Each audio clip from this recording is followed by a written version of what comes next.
بسم الله والصلاة والسلام على رسول الله. اللهم صل وسلم وبارك على سيدنا محمد وعلى آله وصحبه وسلم. يوم جديد وروتين جديد وتكا إيجابية جديدة يا حبايبي. حبايبي متابعيني دايما مشرفين ومنورين في قناة. يا رب ما تحرم من دعمكم لنا أبدا يا رب. تعالوا النهارده في اليوم البرد ده، البرد القارس ده، عندكم برد؟ يقولوا لك فيه برد عندكم ولا ايه؟ تعالوا النهارده نعمل شوربة العدس الجميلة دي بالشعرية، ما شاء الله جميلة جدا بتدفي.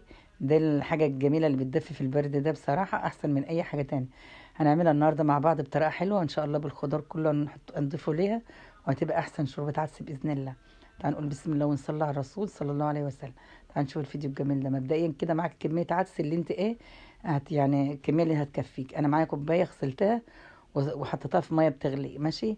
يعني كده الميه قايمه للغليان زي ما انتم شايفين كده. وبعد كده سقطت العدس فيها، وبعد كده كوسايه واحده وحبيت بطاطس برضو واحده صغيره كده، مش كتير قوي يعني، حسب الحاجات دي الخضار ده حسب ايه كميه العدس.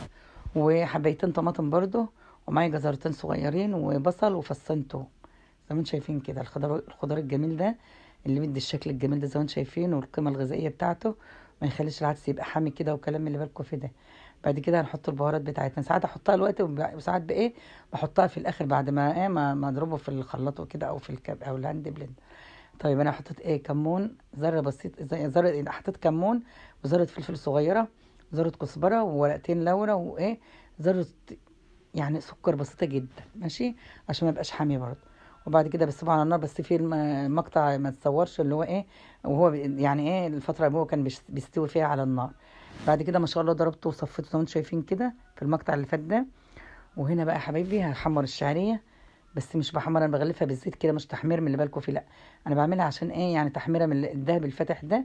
ونزلت بس برضو في فص توم واحد، انا حاطه برضو فصين، انا بحط برضو فص اهوت في الاخر بتعمل. جربوا الفص ده جميل جدا، بيخلي العدس كده ريحته جميله جدا وما شاء الله، وجايب لاخر الشارع.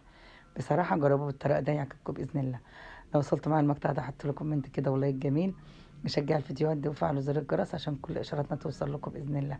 واللي ما اشتركش في القناه الجميله المتواضعه بتاعتنا يا ريت يشترك، دايما اشتراككم بيسعدنا وبيفرحنا. بمجرد ما بالعدس بيغلي زي ما انتم شايفين كده، بننزل بقى ايه بنكون مثلا يعني خلاص بيغلي معانا اهوت.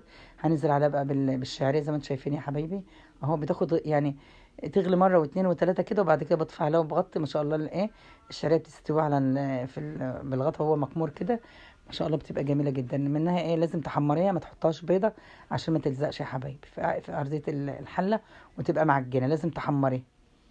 طيب ايه رايكم بقى في العدس الجميل ده؟ اعملوه جميل جدا. اليومين دول برد جامد بصراحه، فهو ده اليوم يعني العدس محتاج اليوم البرد ده عشان نعمله.